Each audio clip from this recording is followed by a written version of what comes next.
Je regagne mon pays avec un souvenir inoubliable pour avoir été plus de 5 ans durant ambassadeur de la République populaire de Chine en République du Congo. C'est en substance les sentiments dégagés par l'ambassadeur de Chine au Congo à l'issue de l'entretien qu'il a eu avec le président de la République.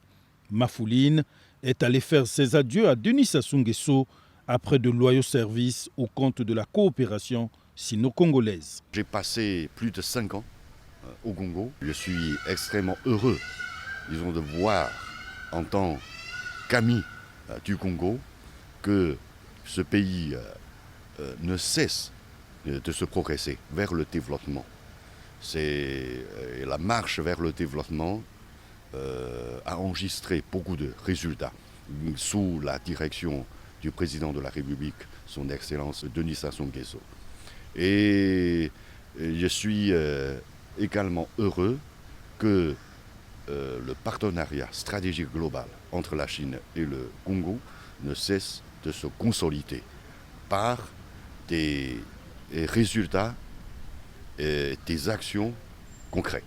Sous son mandat, la Chine a réalisé plusieurs infrastructures et d'autres en cours de réalisation. Il y a beaucoup de projets qui sont achevés, comme le siège du Parlement. Aujourd'hui, les tours jumelles sont presque finies. On attend la réception du gouvernement du Congo. Et il y a encore bien d'autres projets qui sont sur le point de démarrer. Le Congo et la Chine entretiennent d'excellentes relations d'amitié et de coopération fructueuse depuis des lustres.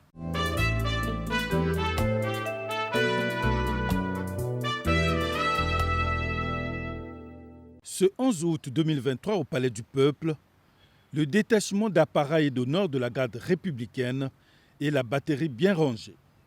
Tel a été le décor planté avant l'arrivée du président de la République. Quelques minutes plus tard, Denis Sassou Nguesso arrive sur les lieux.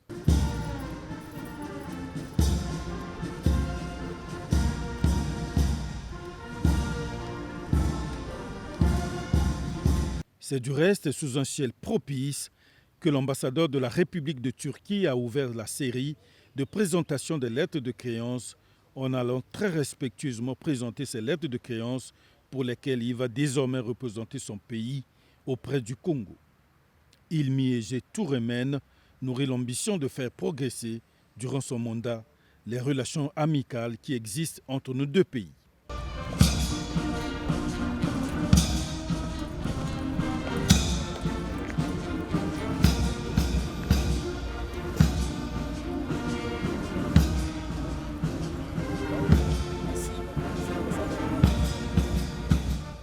Azidine Riach a ensuite emboîté le pas à son prédécesseur. Le nouvel ambassadeur de la République démocratique et populaire d'Algérie au Congo n'a pas manqué de souligner l'excellence des relations entre nos deux États et nos deux peuples. Relations qu'il entend consolider dans tous les domaines comme l'énergie, l'environnement, l'agriculture, la formation, selon un partenariat d'égal à égal.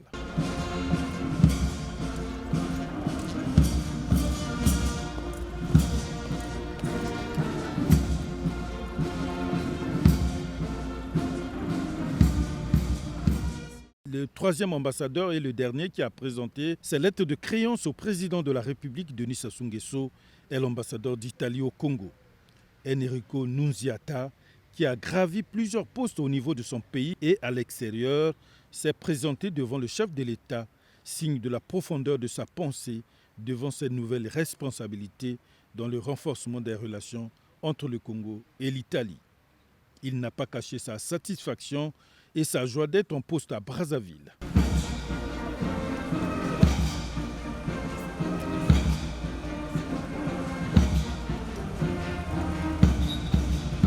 C'est à 12 h que le président de la République a regagné sa résidence.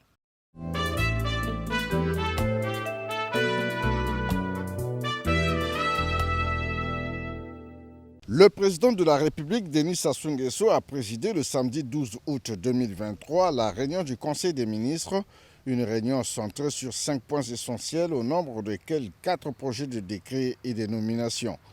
Le premier projet de décret est présenté par le ministre d'État, ministre des Industries minières et de la Géologie, Pierre Oba, a porté sur l'attribution à la société turque Ulsan Mining Congo d'un permis d'exploitation pour le fer dit Mayoko Musondi dans le département du Niari. 15 milliards de dollars américains, c'est l'investissement consenti pour la mise en valeur de ce champ minier de 917 millions de tonnes de réserves estimées. Ce gisement de fer dispose de réserves estimées à 917 millions de tonnes, dont 38,5 millions de tonnes directement exploitables.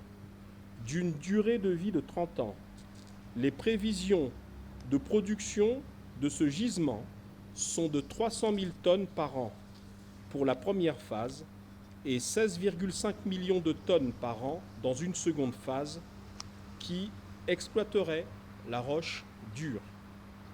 La société de Mandres s'engage à réaliser sans délai, c'est-à-dire dès l'obtention du permis, les études d'impact environnemental et social ainsi que l'étude de faisabilité.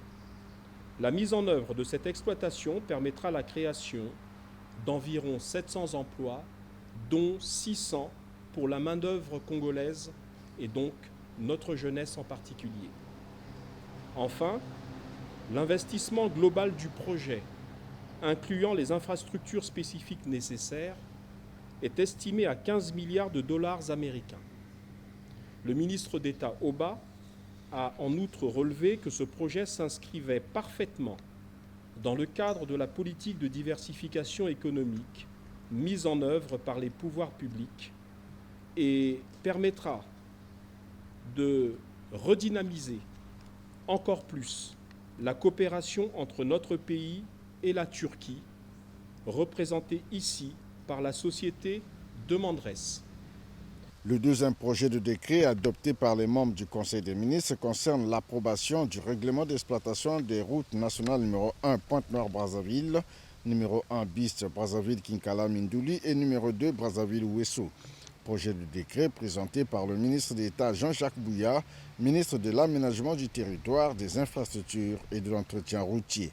Le ministre d'État Bouya a précisé que l'importance des situations à régler, ainsi que leur caractère transversal, justifie l'approbation de ce règlement par décret pris en Conseil des ministres. Cette approbation, qui permettra aux concessionnaires de disposer d'un manuel d'exploitation pour une utilisation optimale des routes nationales concédées, s'inscrit dans la droite ligne de l'approbation antérieure, en Conseil des ministres, de la Convention de délégation de services publics, ainsi que du décret instituant un droit de péage sur les axes du réseau concédé. Quant au troisième projet de décret relatif à l'attribution à la SNPC, Société nationale des pétroles du Congo, d'un permis d'exploitation d'hydrocarbures liquides ou gazeux, dit Ngoki 2, a été présenté par Bruno Jean-Richard Itoa, ministre des hydrocarbures. Arrivé à échéance le 31 mai 2020, le permis Ngoki était tombé dans le domaine public. Par un courrier du 3 février 2023, la Société africaine de recherche pétrolière et de distribution, SARPD Oil en sigle, a fait une demande pour opérer le permis d'exploration Ngoki, dit Ngoki 2, avec la constitution d'un groupe contracteur composé ainsi qu'il suit, SNPC en tant que titulaire avec 15% et SARPD Oil en tant qu'opérateur avec 85%. L'enquête d'utilité publique concernant les capacités techniques et financières de SARPD Oil, menée du 2 au 15 mai 2023, conformément au texte en vigueur, ayant rendu un avis favorable, le ministre Itoa a rappelé aux membres du Conseil des ministres les dispositions de la loi du 12 octobre 2016 portant Code des hydrocarbures, qui prévoit sur le plan fiscal le versement par les membres du groupe contracteur, à l'exception ici de la SNPC, d'un bonus d'attribution du permis d'exploitation. Puis le projet de décret portant approbation de la structure des programmes et dotations budgétaires de l'État, projet est soumis à l'examen des membres du Conseil des ministres par le ministre du Budget, des Comptes publics et du Portefeuille public, Ludovic Ngatié. Ce projet de décret qui vise à optimiser la dépense publique en tenant compte de la logique de performance et de transparence sur les recettes de l'État et leur utilisation. Les crédits sont répartis par titre dans chaque programme ou dotation, soit les charges financières de la dette, les dépenses de personnel, les dépenses de biens et services, les dépenses de transfert, les dépenses d'investissement et autres dépenses. La mise en œuvre du budget programme nécessite donc de fixer au préalable la liste des programmes et dotations budgétaires afin de garantir la pérennité, la stabilité et la flexibilité du découpage fonctionnel de l'État en tenant compte d'éventuels changements organisationnels ou fonctionnels. Le décret examiné en Conseil des ministres ce jour répond à cette finalité. Il consacre l'approbation des programmes et dotations budgétaires de l'État. Il sera entériné par une loi de finances, conformément aux dispositions de la loi organique relative aux lois de finances précitées. Enfin, il convient de noter que la matrice des programmes et dotations prévus par le décret comprend 136 programmes, 327 actions, 18 dotations institutionnelles et 2 dotations ministérielles. Enfin, le Conseil des ministres a procédé à des nominations au ministère des Hydrocarbures, au ministère des Transports et au ministère des Postes, des Télécommunications et de l'Économie numérique.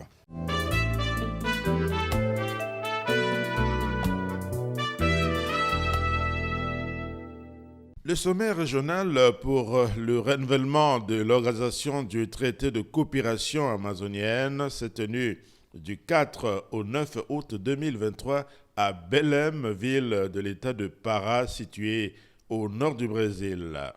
Le président Lula da Silva a tenu à ce que la conférence se tienne là, en termes d'organisation ou simplement parce que la ville dispose des atouts qui obéissent au sommet lié à l'environnement. Nous faisons allusion au cadre qui a accueilli le sommet. Il s'appelle le hangar. Oui, rien n'autorise à ce cadre de s'appeler autrement, vu sa configuration. Et puis la ville baigne dans les eaux venant d'un bras du fleuve Amazon. Des eaux qui lèchent les abords de la ville sur une longue distance, donnant un spectacle des engins amphibies beau à voir. La ville sort du milieu de la forêt comme une clairière où il fait bon vivre. Décomplexée, cette ville de Belém est le centre idéal qui sublime la générosité du peuple brésilien. La forêt amazonienne caresse 9 États de l'Amérique latine. Âgée de 55 millions d'années, elle compte 390 milliards d'espèces d'arbres. Ils disparaissent au rythme que sont décomptées les espèces végétales et animales, victimes de l'intolérance humaine à la recherche de certaines facilités. L'impopularité des anciens dirigeants du pays aux dernières élections serait née de leur autorisation de donner libre cours à quelques industriels de vaquer librement à leurs occupations dans ces forêts, avec le risque zéro. Il faut arrêter l'hémorragie, arrêter ce spectacle. On ne peut plus honteux aux conséquences désastreuses sur le climat. Cet appel aux allures d'un refrain du président Lula da Silva a convaincu le peuple brésilien et les dirigeants des États voisins qui ont résolu de réécrire les termes de leur coopération vis-à-vis des forêts amazoniennes. Le président brésilien a invité à cette occasion son frère et ami Denis Sassou Nguesso pour des raisons évidentes. Denis Sassou Nguesso est le président de la commission climat du bassin du Congo, qui regroupe 16 pays et apparentés. Le chef de l'État congolais est arrivé à Belém le 8 août 2023 aux premières heures de la matinée, répondant ainsi à l'invitation de son frère et ami brésilien. Denis Sassou Nguesso traduit son amitié au président Lula et aux autres dirigeants des États de la région. Voici le regard qu'il porte sur le fleuve Amazon. La proximité de ce fleuve majestueux qu'est l'Amazone et l'exubérance aquatique qu'il charrie donnent à mesurer la force qui émerge de votre continent. Cette force qui vous lie entre vous et qui liera bientôt les deux rives de l'Atlantique à travers notre coopération. Cette coopération, nous allons la développer ensemble dans les prochains mois. Elle devrait épouser la puissance et la fécondité de nos deux fleuves, l'Amazone et le Congo. Monsieur le Président, vous êtes président de la Commission du bassin du Congo. En tant que président de la Commission climat des pays du bassin du Congo, qui rassemble 16 États membres et un État associé, je suis heureux de l'initiative que nous prenons ensemble aujourd'hui de réunir les 3 grands bassins forestiers tropicaux du monde, Amazonie, Congo, Bornéo-Mékong, pour un sommet qui se tiendra à Brazzaville du 26 au 28 octobre 2023. Nous serons très heureux de vous accueillir dans notre pays, d'unir ensemble nos intelligences pour parvenir à un accord qui marquera une rupture dans la longue épopée pour la préservation de l'environnement sur la planète. Qu'est-ce qui se cache derrière l'initiative, Monsieur le Président? J'ai la conviction que les leaders des pays abritant les 3 plus grands bassins forestiers tropicaux doivent chercher ensemble à joindre leurs efforts pour peser davantage dans les grandes négociations internationales relatives au changement climatique.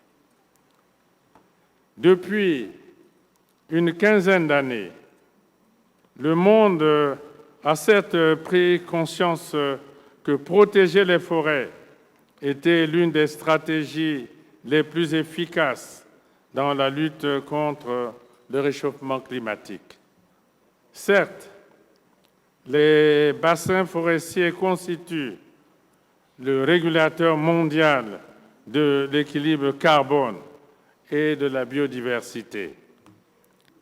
Mais peut-on pour autant affirmer que nos pays ont bénéficié de cette prise de conscience et des promesses de financement qui ont jalonné cette période depuis le premier accord de Copenhague en 2009.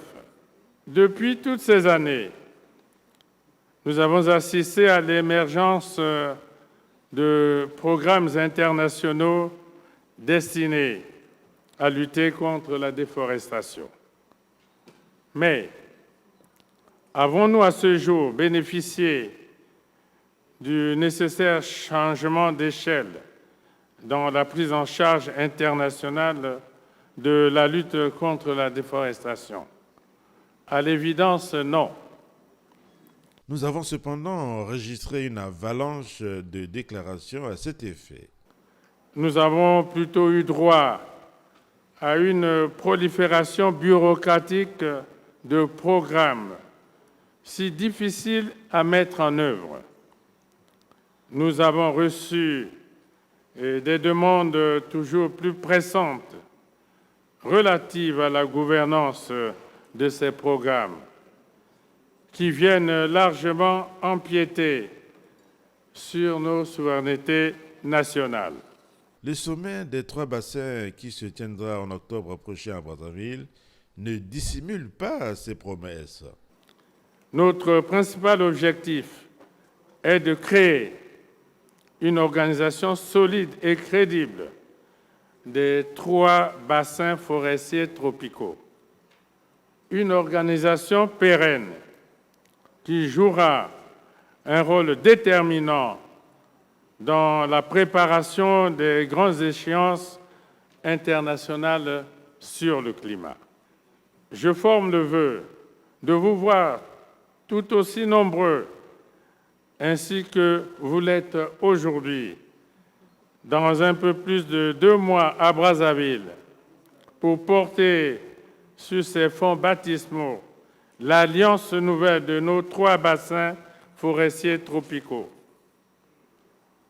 Nous pourrons alors faire connaître au monde notre dessein commun et porter ensemble, avec fierté, à la COP 28 qui se tiendra à Dubaï en décembre 2023. Je vous remercie.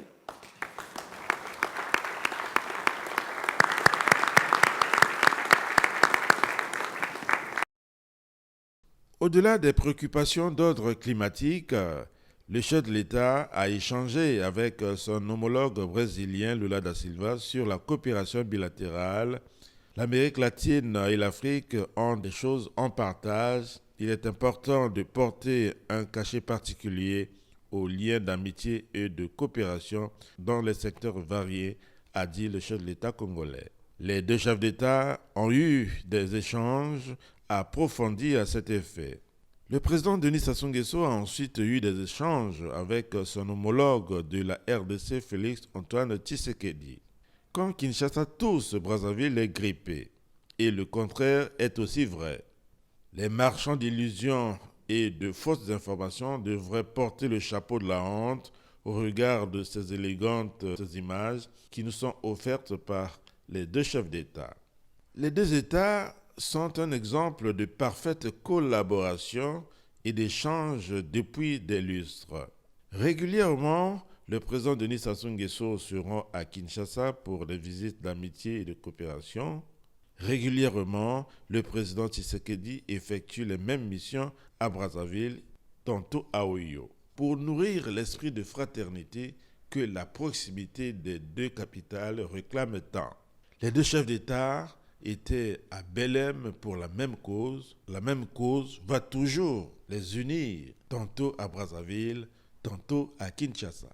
Rien ne pourra faire autrement. Toujours à Belém, en marge du sommet sur l'environnement, le chef de l'État a eu une séance de travail avec une délégation de la FAO, conduite auprès du chef de l'État par Arlette Soudonono, ministre de l'Environnement. La ministre ne fait aucune économie d'énergie et quant à la bonne tenue du sommet des 3 bassins qui se tiendra prochainement le 26, 27 et 28 octobre à Brazzaville. La directrice générale adjointe de la FAO, Mariana Elena, salue l'initiative de la tenue de ce forum qui constitue, dit-elle, un moment où les problèmes latents sur l'environnement passeront au peigne fin. On a discuté comment la FAO peut accompagner dans certaines discussions, notamment les marchés du carbone, la préservation de la biodiversité, comment lier la gestion du climat et de la biodiversité sur le leadership technique de Madame la ministre de l'Environnement. On porte en regard parce qu'on pense que ça sera un moment très important pour la planète. Et on espère que ça sera un moment tournant dans la façon de voir la gestion des forêts. Mais quand je dis la gestion des forêts, comme disait Madame la ministre, on a des bons exemples, ce qui a pu arriver au niveau du Brésil avec un leadership. Ils ont réduit environ 40%, mais aussi des gens qui vivent des forêts, des gens qui protègent les forêts. Comment compenser ces peuples qui prêtent un service à l'humanité? Comment compenser ces pays qui prêtent aussi un service à l'humanité? Et je pense que Brazzaville sera le moment de discuter, de voir quelles seront les solutions et les actions à prendre et les financements conséquents, comme disait tout à l'heure Son Excellence, Monsieur le Président de la République.